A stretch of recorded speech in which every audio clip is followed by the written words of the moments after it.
The standard rules of 5th edition Dungeons & Dragons help to create a basic framework for players and dungeon masters to cook up endless stories and adventures with.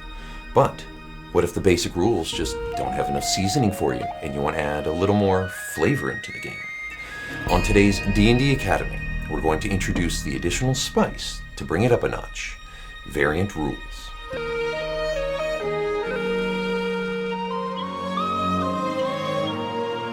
Welcome back to D&D Academy. My name is Paul, and I'm the Dungeon Master here at House of Crit. Variant rules are supplementary rules and features that can be added to the game to create additional options for both the players and Dungeon Masters. However, these rules also create additional complexities to the game, which may not be to everyone's taste. The most important thing to keep in mind with regard to variant rules is that the DM and players must agree to use them in the game. It should never be assumed that the DM or other players are okay with using variant rules. So when you start out with a new DM or players, check with them to see which variant rules they are okay with having in the game, if any. So for first-time players and Dungeon Masters, I would very strongly recommend only using the standard rules. It's incredibly easy to get lost in just the basic rules, so throwing in any variant rules can make learning the game more difficult. Also, if you or anyone at the table is used to the rules of a previous edition of D&D, they may not know exactly what rules are standard and which ones are variants, and those assumptions can greatly affect everyone's experience with the game. However, once everyone is comfortable with the standard rules, trying out some variant rules could add an extra layer of enjoyment and excitement to the game. So let's highlight some of the variant rules that you could add to the game. Chapter 6 of the Player's Handbook, entitled Customization Options, is a chapter entirely comprised of two variant rules: multiclassing and feats. Multiclassing is a variant rule that allows you, if you meet a set of requirements, to take levels in more than one class. Instead of just being a level 10 fighter, you could be a level 7 fighter and a level 3 rogue.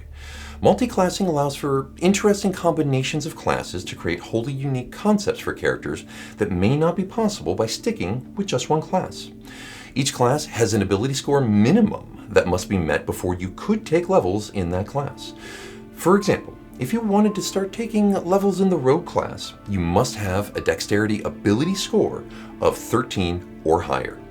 Feats are another optional rule, and one that, in my experience, most groups assume to be a standard rule. A feat represents a talent or an area of expertise that gives a character special capabilities.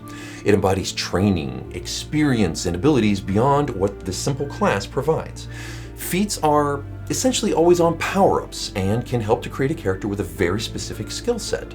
Some feats make a character more capable in combat, while others boost their skills and proficiencies, making them experts in their particular arenas of adventuring. Feats replace an ability score improvement, so when your character levels, instead of increasing their ability scores, you could instead take a feat.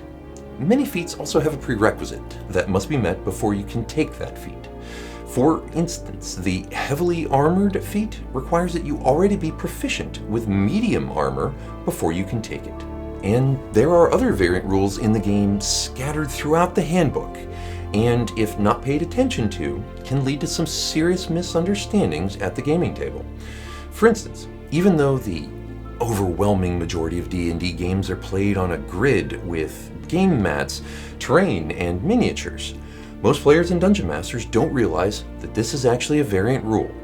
It is, and this variant rule is found on page 192. Most Dungeon Masters do use this variant rule in their game, but not all. So again, always check with your DM and other players before you start playing to make sure everyone is on the same page and has the same expectations of the type of game that everyone wants to play. There are many, many more variant rules found in just the Player's Handbook. Far too many to cover in just this one video, so we're going to stop here for today.